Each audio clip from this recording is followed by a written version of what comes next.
Oh, tiduran aja. Ade. Detik-detik polisi bahagia temukan paket narkoba 58 kg di daun pintu mobil minta lanjut sekolah perwira. Viral seorang polisi berhasil gagalkan penyelundupan narkoba 58 kg di pintu mobil. Insiden ini terjadi di Pelabuhan Bakauheni, Lampung.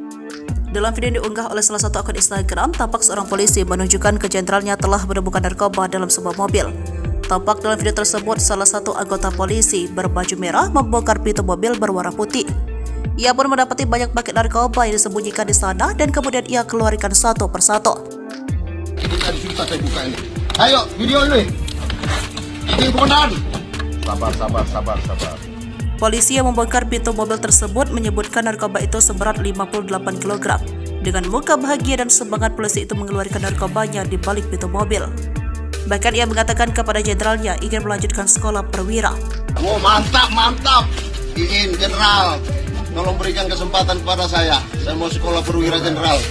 Sontak saja, video viral tersebut mendapat beragam komentar dari netizen. Oh, tiduran aja. Ade, mantap. Sesuai dengan omongan semalam. Berapa kilo ini, Doi? Woi, 58 kilo.